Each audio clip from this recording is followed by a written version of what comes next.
لاڈلا syndrome ایک بیماری ہے.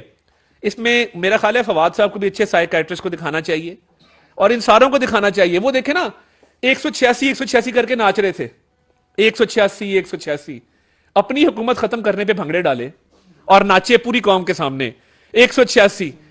اب وہی 186 پہ ناچنے والے رو رہے ہیں. بھئی آپ کیوں رو رہے ہو؟ مت رو, یہ سارا کچھ ہم نے دیکھا ہوا ہے.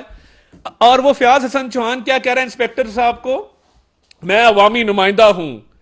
بھائی جب آپ 186 پہ رقص ابلیس کر رہے تھے, آپ کو تب یاد نہیں آیا کہ آپ کا 186 کا فگر آپ کی حکومت ختم کرنے کے لیے اور آپ عوامی نمائندے نہیں رہے؟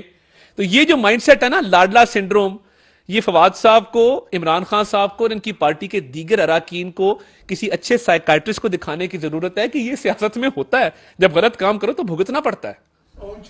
جی اون صاحب, ایک پہلا سوال تو یہ ہے کہ یہ جس نے آپ نے ڈیٹیلز دکھائی یہ آپ نے کہاں سے لی؟ یہ نیب نے لی یا ایف آئی اے سے؟ اگر انہوں نے لی تو آیا انہوں نے اس پہ کیس جو ہے وہ درج کیا؟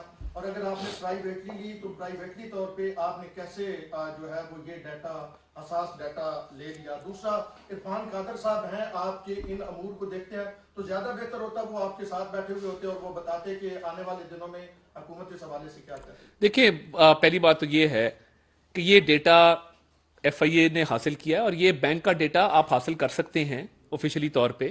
جتنے بھی ٹرانزیکشن ہوئے ہیں, کیش ٹرانزیکشن آپ کے سامنے ہیں, اس میں کوئی حساس ڈیٹا نہیں ہے.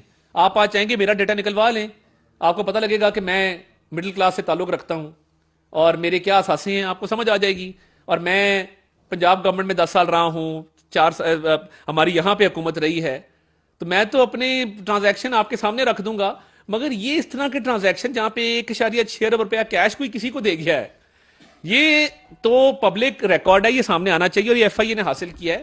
باقی دیکھیے پریس کانفرنس کس موضوع پہ کس نے کرنی ہے وہ بالکل ہر کسی کا رائٹ ہے, اور عرفان صاحب بھی ضرور اس پر مزید روشنی ڈالیں گے اگر ڈالنا چاہیں گے تو, کوئی قدغن نہیں ہے. اور یہ میں نے کیونکہ خود ایک انیشیٹو لیا تھا تو مجھے تھا کہ میں اس پہ ذرا روشنی ڈال لوں. باقی جس نے کرنی ہوگی پریس کانفرنس وہ ان کا اپنا استحقاق ہے. آپ کی اگر تجویز ہے تو میں نیکسٹ ٹائم, اگر آپ کو اچھا لگے گا تو میں نیکسٹ ٹائم ان کو ساتھ بٹھا دوں گا. سر آپ نے آئین اور قانون کی بات کی اور پرویز مشرف نے 2 دفعہ آئین کو توڑا, اب وہ وفات پا چکے ہیں تو آپ کی جو حکومت ہے وہ بھی آئین اور قانون کی بات کرتی ہے, تو کیا ان کو اب اسٹیٹ پروٹوکول جو ہے وہ دیا جائے گا؟ دیکھیں